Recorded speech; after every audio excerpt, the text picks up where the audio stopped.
Assalamualaikum warahmatullahi wabarakatuh.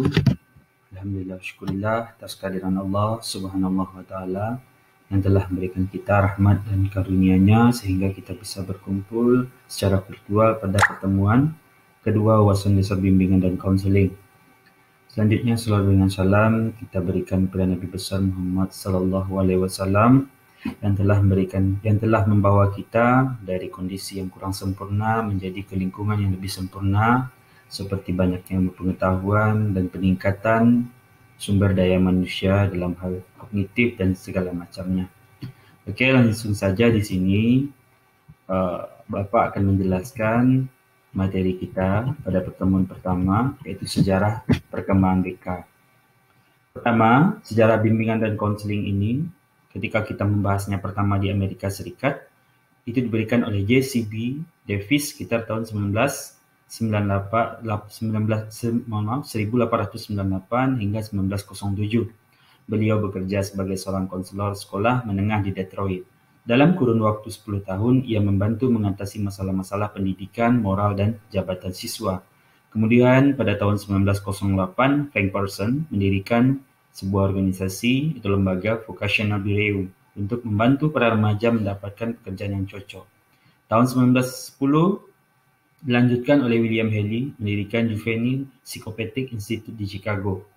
Kemudian pada tahun 1911 Universitas Harvard memberikan kuliah bidang bimbingan jabatan dengan dosennya Mayer Bloomfield. Kemudian tahun 1912 Grand Rapids, Michigan, beliau mendirikan lembaga bimbingan dan konseling dalam sistem di sekolah.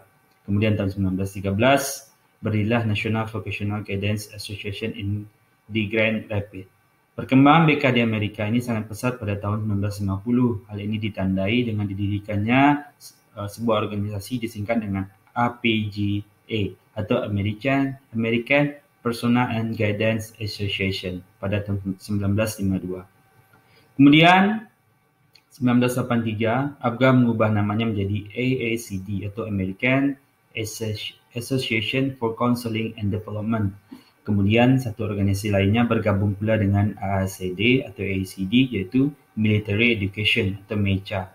Dengan demikian pada saat ini AACD merupakan organisasi profesional bagi para konselor Amerika Serikat dengan 14 divisinya.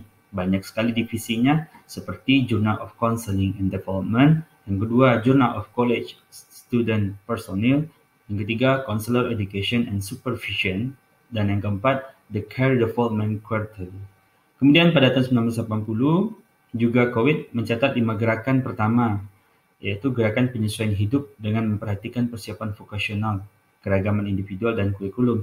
Kedua, gerakan perkembangan anak pada tahun 1920 yang dipengaruhi oleh perkembangan teori psikoanalitik yang menyatakan pentingnya pengalaman masa anak-anak sebagai dasar dari perkembangan selanjutnya.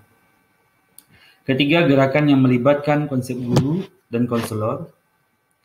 Yang keempat, gerakan proyek atau program khusus menekankan tentang filsafat aktivitas sosial. Dan yang kelima, gerakan yang menaruh perhatian terhadap redefinisi terhadap tujuan bimbingan dan konseling dan prinsip-prinsip ilmiah bimbingan dan konseling. Selanjutnya di sini adalah perkembangan BK di Indonesia.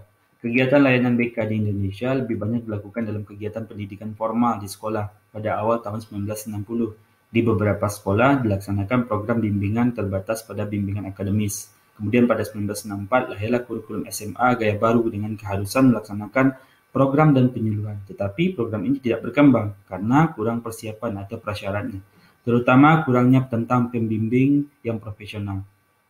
Kemudian untuk mengatasi masalah tersebut, maka pada dasawarsa 60-an, Fakultas Keguruan dan Ilmu Pendidikan diteruskan oleh Institusi Keguruan dan Ilmu Pendidikan tahun 1963 membuka jurusan bimbingan dan penyuluhan yang sekarang dikenal di Universitas Pendidikan Indonesia atau UPI dengan nama jurusan Psikologi Pendidikan dan Bimbingan atau PPB. Kemudian setelah dirilis dalam dekade 60-an, bimbingan dan konseling dicoba penataannya dalam dekade 70-an. Proyek sekolah pembangunan atau PPSP membangun harapan baru pada pelaksanaan bimbingan dan konseling di sekolah karena staf bimbingan memegang peran penting dalam sistem sekolah. Secara formal, bimbingan dan di sekolah atau BK di sekolah diprogram sejak diberlakukan kurikulum 1975 yang mengatakan bahwa